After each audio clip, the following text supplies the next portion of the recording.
Building a NestJS app locally is a comfortable experience. You run a single command, your database syncs automatically, and errors show up neatly in your terminal. But taking those default development settings and putting them on a live server often leads to immediate failure. When real-world traffic hits a fragile architecture, servers get flooded.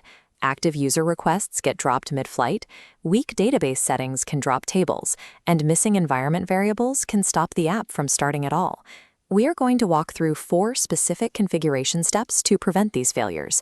We will validate environment variables, secure the database connection, implement health checks, and enable graceful shutdowns. To follow along, you need an existing NestJS project open in your IDE alongside Node and NPM installed on your machine. Applying these configurations ensures the backend handles traffic spikes and configuration errors with the stability required for live production systems. Step 1 is strict environment validation. Production applications must verify their own configuration before they attempt to process requests. Look at this setup in our app.module.ts file.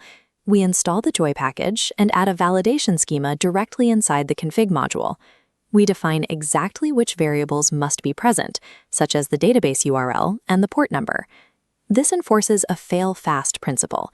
It is safer to crash during the boot sequence than to fail randomly hours later because a connection string was missing or formatted incorrectly. Here is the terminal output when we omit a required variable. The application refuses to start and identifies exactly which line in the .env file is missing or invalid. This turning of silent human errors into unmissable startup blocks ensures that the application only runs when it is fully and correctly configured. The next step addresses a specific risk in the ORM configuration, the synchronize setting. In development, schema synchronization automatically alters your database tables to match your code. In a production environment, this automated guessing often drops and rebuilds columns, resulting in permanent data loss. You must set synchronize to false for your production deployments. To update the database structure safely, you will use explicit migration scripts that you can test and review before they run on live data. Step 3 is setting up health endpoints. Orchestrators like Kubernetes or AWS ECS use these endpoints to monitor your container. If the endpoint stops responding, the orchestrator knows to restart the instance. To implement this, install the @NestJS/terminus package and generate a health controller. And the controller, we use the health check service to check the database connection. Every time the orchestrator pings this route, the app runs a live diagnostic to ensure all dependencies are still reachable.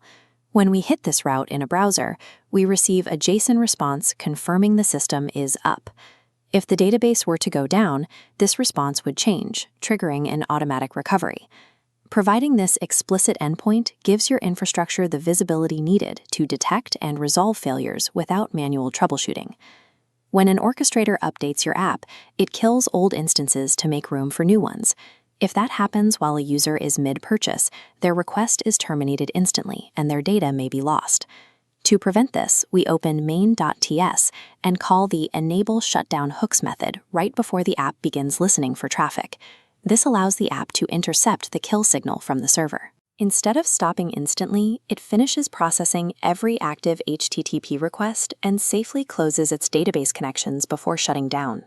Enabling these hooks ensures that deployments and restarts do not interfere with active user sessions or data integrity. The final step is establishing architectural boundaries.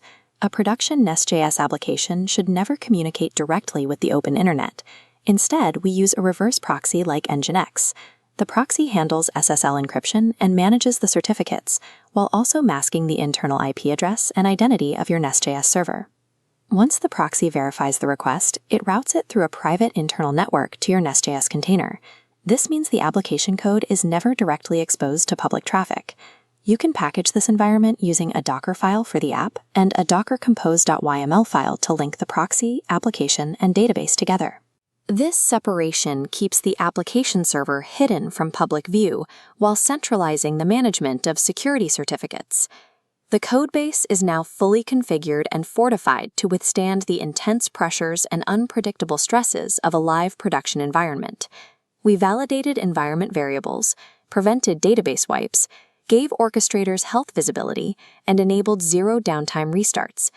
With these safeguards in place, you are ready to push this code to GitHub and then initiate an automated deployment pipeline.